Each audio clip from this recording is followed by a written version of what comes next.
नमस्कार दोस्तों, एक बार फिर से आप सभी दोस्तों का आपके अपने YouTube चैनल पर बहुत बहुत स्वागत है। दोस्तों, आज की जो सभी बड़ी खबरें बिहार विधानसभा चुनाव से संबंधित सामने निकल के आ रही हैं, एक एक करके आगे इसी वीडियो में जानेंगे। सबसे पहले दोस्तों शुरुआत कर रहे हैं, आप लोगों को बताते चलें। मोदी सरकार के द्वारा लाए गए कृषि कानूनों का देश भर में जबरदस्त तरीके से विरोध देखने को मिल रहा है। एक तरफ कई किसान संगठनों ने मोदी सरकार के खिलाफ मोर्चा खोला हुआ है इन कानूनों को लेकर के, तो वहीं विपक्ष भी लगातार मोदी सरकार पर हमलावर है कृषि कानूनों को लेकर के। आप लोगों को दोस्तों आगे बताते चले, रविवार को दशहरा के मौके पर किसान संगठनों ने यहां पर मोदी का पुतला दहन किया है और जबरदस्त तरीके से नारेबाजी भी की है इस दौरान केंद्र की मोदी सरकार के खिलाफ, क्योंकि जबरदस्त तरीके का गुस्सा देखने को मिल रहा है किसानों के बीच में, क्योंकि यहां पर उनका कहना है कि मोदी सरकार इन कानूनों के जरिए उनको पूरी तरीके से बर्बाद करके रख देगी।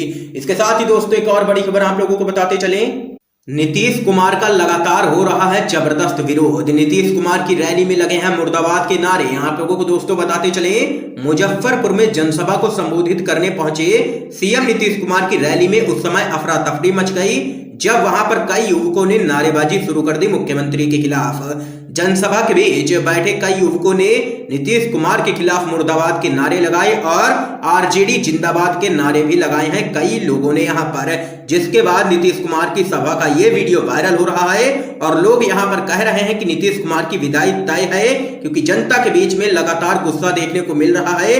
चाहे वह बीजेपी का प्रत्याशी हो या फिर जेडीयू का प्रत्याशी हो, उसको जनता के विरोध का सामना करना पड़ रहा है। इस बीच एक और बड़ी खबर दोस्तों आप लोगों को बताते चले, आरएसएस प्रमुख मोहन भागवत बोले सीएए से किसी को भी खतरा नहीं है, तो ओवैसी का जवाब हम बच्चे नहीं हैं। आप लोगों को दोस्तों बताते चले, आरएसएस प्रमुख मोहन भागवत ने नागरिकता संशोधन कानून यानी कि सीएए को लेकर के कहा है कि इस कानून से किसी को भी खतरा नहीं है, देश में मुस्लिम समुदाय को भ्रमित करने की साजिश की गई, ये यहां पर कहना है मोहन भागवत का। तो वहीं उनके इस बयान पर एआईएमआईएम के प्रमुख असदुद्दीन ओवैसी ने काफी तीखी प्रतिक्रिया दी है। उन्होंने कहा है कि हम लोग बच्चे नहीं हैं कि हमें कोई भटका दे।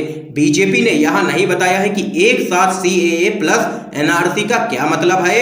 अगर यह सिर्फ मुस्लिमों के लिए नहीं है तो सभी कानून से धर्म शब्द हटा दें। ओवैसी ने आगे कहा है कि जान लीजिए हम लोग बार बार प्रदर्शन करते रहेंगे जब तक कानून में हमें खुद को भारतीय साबित करने की बात रहेगी। हम उस तरह के सभी कानून का विरोध करेंगे जिसमें लोगों की नागरिकता धर्म के आधार पर तय की जाएगी। यह यहां पर ओवैसी ने आरएसएस प्रमुख मोहन भागवत पर जोरदार हमला बोला है सीएए और एनआरसी को लेकर के। इसके साथ ही दोस्तों एक और बड़ी अपडेट आप लोगों को बताते चले, आरएसएस प्रमुख मोहन भागवत ने माना चीन ने किया है हमारी जमीन पर कब्जा, तो राहुल गांधी का कटाक्ष, लेकिन सच्चाई स्वीकारने से डरते हैं। आप लोगों को दोस्तों बताते चले, आरएसएस प्रमुख मोहन भागवत ने दशहरे के मौके पर दिए अपने भाषण में कोरोना से लेकर धारा 370 तक और सीएए एनआरसी से लेकर चीन के कब्जे तक का जिक्र किया है।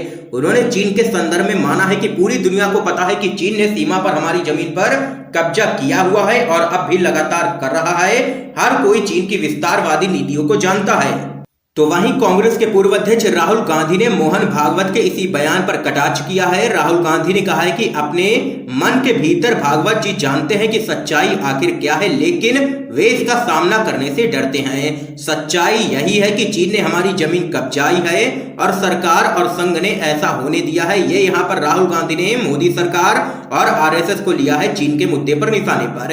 इस बीच एक और बड़ी खबर दोस्तों आप लोगों को बताते चलें, बिहार में रैली को संबोधित करते हुए तेजस्वी यादव बोले मेरी रैलियों की भीड़ बता रही है कि जनता नीति से नाराज नहीं है बल्कि नफरत करती है। आप लोगों को दोस्तों बताते चले, बिहार विधानसभा चुनाव में आरजेडी के नेता और महागठबंधन की तरफ से मुख्यमंत्री पद के उम्मीदवार तेजस्वी यादव ने मुख्यमंत्री नीतीश कुमार पर जमकर के निशाना साधते हुए कहा कि जनता सरकार से काफी नाराज है, यही वजह है कि मेरी रैलियों में भीड़ उमड़ रही है। तेजस्वी यादव ने नौकरियों का मुद्दा भी इस दौरान उठाया है। तो वहीं दोस्तों आप लोगों को आगे बताते चले, तेजस्वी यादव ने कहा है कि मेरी रैलियों में उमड़ रही भीड़ ये बता रही है कि लोग नीतीश कुमार से सिर्फ नाराज भी नहीं है बल्कि उनसे अब नफरत भी करने लगे हैं। लोगों की नाराजगी इस स्तर तक पहुंच गई है। ये चुनाव जाति, वर्ग, धर्म और पंथ को परे रख करके रोजगार के मुद्दे पर लड़ा जा रहा है और इस बार नीतीश कुमार की विदाई तय कर देगी बिहार की जनता। ये यहाँ पर तमाम बातें कही हैं तेजस्वी यादव ने। इस बीच एक और बड़ी खबर दोस्तों आप लोगों को बताते चलें, वोट मांगने पहुंचे नीतीश कुमार के मंत्री, गांव के युवकों ने खूब सुनाई है खरी खोटी और वहां से खदेड़ा है। आप लोगों को बताते चले दोस्तों, बिहार विधानसभा चुनाव में अब नेताओं को जनता के आक्रोश का सामना करना पड़ रहा है। ताजा मामला मोतिहारी विधानसभा क्षेत्र से सामने निकल के आया है, जहां वोट मांगने पहुंचे कला संस्कृति मंत्री प्रमोद कुमार को गांव वालों के गुस्से का सामना करना पड़ा है।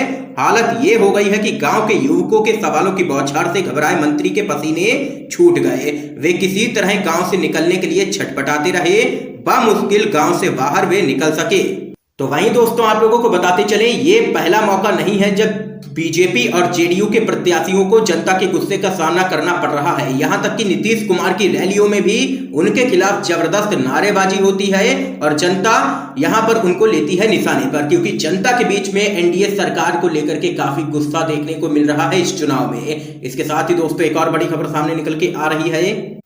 बिहार में चुनावी रैली को संबोधित करते हुए शत्रुघ्न सिन्हा बोले, तेजस्वी यादव में बहुत जान बा, बिहार में बदलाव के जोश बा। आप लोगों को दोस्तों बताते चलें, कांग्रेस पार्टी के नेता शत्रुघ्न सिन्हा ने बिहार चुनाव 2020 में महागठबंधन की जीत की भविष्यवाणी की है। शत्रुघ्न सिन्हा ने बिहारी अंदाज में अपनी बात रखनी शुरू की। बिहार में पिछले 15 सालों की बर्बादी के लिए उन्होंने नीतीश कुमार से ज्यादा बीजेपी को जिम्मेदार ठहराया है। तो वहीं दोस्तों, आप लोगों को आगे बताते चलें, शत्रुघ्न सिन्हा ने रैली को संबोधित करते हुए आगे कहा है कि प्रधानमंत्री मोदी इस वक्त बहुत ही निराश हैं और बौखलाए हुए हैं पूरी तरीके से। बिहार का चुनाव उनके लिए बहुत बड़ी चुनौती है। तो वहीं बिहार के युवा तेजस्वी यादव में काफी जोश है। तेजस्वी यादव एक युवा शक्ति है, प्रधानमंत्री की विश्वसनीयता आज खत्म हो गई है। उन्होंने आगे कहा है कि बिहार में तेजस्वी यादव नया चेहरा बनकर के उभरे हैं। प्रधानमंत्री की सभाओं में कम भीड़ आ रही है, लेकिन तेजस्वी यादव की सभाओं में भीड़ उमड़ रही है। यहां आकर वो चीन और 3 तलाक की चर्चा कर रहे हैं, जबकि उनको बेरोजगारी और किसानों की समस्या पर बात करनी चाहिए। ये यहां पर शत्रुघ्न सिन्हा ने जोरदार हमला बोला है। बिहार की नीतीश सरकार और केंद्र की मोदी सरकार को भी लिया है इस दौरान निशाने पर। इस बीच एक और बड़ी खबर दोस्तों, आप लोगों को बताते चलें, चिराग पासवान ने कहा, एलजेपी अगर सत्ता में आई तो सलाखों के पीछे होंगे नीतीश कुमार। आप लोगों को दोस्तों बताते चलें, बिहार में एक चुनावी रैली को संबोधित करते हुए लोक जनशक्ति पार्टी के नेता चिराग पासवान ने सीएम नीतीश कुमार पर जोरदार हमला बोला है।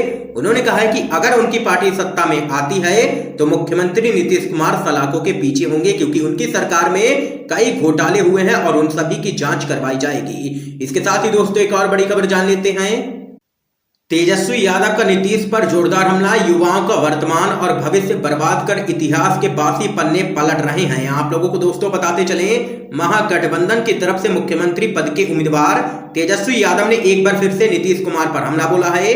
तेजस्वी यादव ने कहा है कि थक चुके नीतीश कुमार जी वास्तविकता, तर्क और तथ्यों से भाग रहे हैं। बिहार के करोड़ों युवाओं का वर्तमान और भविष्य बर्बाद करके वो इतिहास के बासी पन्नों को पलट रहे हैं। तो वहीं शिवहर में एक उम्मीदवार की हत्या की निंदा करते हुए तेजस्वी यादव ने कहा है कि नीतीश कुमार ऊर्जा विहीन हो चुके हैं, वह केवल उबाऊ और पकाऊ भाषण दे रहे हैं, बिहार उनसे संभल नहीं रहा है। ये तेजस्वी यादव ने एक बार फिर से नीतीश कुमार को लिया है निशाने पर। इस बीच एक और बड़ी खबर दोस्तों जान लेते हैं, बिहार में रैली को संबोधित करते हुए ओवैसी का आरोप, भाजपा की गलत नीति से देश भर में फैला है कोरोना। आप लोगों को दोस्तों बताते चले, एआईएमआईएम के राष्ट्रीय अध्यक्ष व हैदराबाद से सांसद असदुद्दीन ओवैसी ने भाजपा और जेडीयू पर जमकर के हमला बोला है। एक रैली को संबोधित करते हुए ओवैसी ने कहा है कि भाजपा की गलत नीतियों के कारण देश भर में कोरोना महामारी फैली है। सही समय पर सही फैसला लिया जाता तो आज देश की ऐसी स्थिति नहीं होती। इस बीच एक और बड़ी अपडेट सामने निकल के आ रही है दोस्तों, अनुच्छेद 370 पर उमर अब्दुल्ला ने कसा रविशंकर प्रसाद पर तंज, कहा सुप्रीम कोर्ट के फैसले का अंदाजा आप ना लगाएं। आप लोगों को दोस्तों बताते चलें, नेशनल कॉन्फ्रेंस के उपाध्यक्ष उमर अब्दुल्ला ने संविधान के अनुच्छेद 370 को बहाल नहीं करने से संबंधित केंद्रीय मंत्री रविशंकर प्रसाद के बयान पर तंज कसते हुए कहा है कि इस मामले पर सुप्रीम कोर्ट के न्यायाधीश क्या फैसला सुनाएंगे इसका अंदाजा नहीं लगाएं। आप लोगों को आगे बताते चलें, दरअसल केंद्रीय कानून मंत्री रविशंकर प्रसाद ने कहा था कि अनुच्छेद 370 के तहत भूतपूर्व राज्य जम्मू कश्मीर का विशेष दर्जा बहाल नहीं किया जाएगा। इस पर उमर अब्दुल्ला ने ट्वीट किया, प्रिय रविशंकर प्रसाद जी, हम आपसे कुछ भी बहाल करने की उम्मीद भी नहीं रखते हैं, लेकिन जब तक सुप्रीम कोर्ट की स्वतंत्रता है कृपया यह अंदाजा नहीं लगाएं कि माननीय न्यायाधीश क्या फैसला देंगे। इस बीच एक और बड़ी खबर दोस्तों आप लोगों को बताते चलें, दशहरे के मौके पर सोनिया गांधी का संदेश, कहा नेतृत्वकर्ता के जीवन में अहंकार और वादा खिलाफी की कोई भी जगह नहीं है। आप लोगों को दोस्तों बताते चलें, कांग्रेस की अंतरिम अध्यक्ष सोनिया गांधी ने रविवार को देश की जनता को दशहरा की शुभकामनाएं दी हैं। इसके साथ ही उन्होंने कहा है कि विजयादशमी त्योहार का सबसे बड़ा संदेश यही है कि शासन में जनता ही सर्वोपरि है और एक नेतृत्वकर्ता के जीवन में अहंकार, झूठ और वादा खिलाफी की कोई भी जगह नहीं है। ये यहाँ पर देख सकते हैं, इशारों में सोनिया गांधी ने मोदी सरकार पर जोरदार हमला बोला है। इसके साथ ही एक और बड़ी खबर दोस्तों सामने निकल के आ रही है। कांग्रेस का जोरदार हमला, कहा एनडीए गठबंधन नहीं है, महाठगबंधन है। बीजेपी पूंजीवादी घरानों के अपने मित्रों के हित में काम कर रही है। आप लोगों को दोस्तों बताते चले, छत्तीसगढ़ के मुख्यमंत्री भूपेश बघेल ने एनडीए को गठबंधन नहीं महाठगबंधन बताया है और कृषि बिल की आलोचना की है। एक प्रेस कॉन्फ्रेंस के दौरान बघेल ने कहा है कि एनडीए का नेतृत्व कर रही भाजपा पूंजीवादी घरानों के अपने मित्रों के हित में ही काम कर रही है। लगातार कांग्रेस के नेता भूपेश बघेल ने आगे कहा है कि कृषि कानून भी इसी दिशा में केंद्र के द्वारा उठाया गया एक कदम है। इस कानून के बनाने के पहले ना तो किसी राजनीतिक दल ने और ना ही किसान संगठनों ने इसकी मांग की थी, फिर भी मोदी सरकार ये बिल लेकर के आई है। ये यहाँ पर जोरदार हमला बोला है छत्तीसगढ़ के मुख्यमंत्री भूपेश बघेल ने बिहार में एक प्रेस कॉन्फ्रेंस के दौरान। दोस्तों आज की तमाम बेहद बड़ी खबरें थी जो हमने आप लोगों तक दोस्तों पहुंचाई हैं। वीडियो पसंद आया हो तो इस वीडियो को लाइक करके ज्यादा से ज्यादा शेयर जरूर कीजिएगा। वीडियो देखने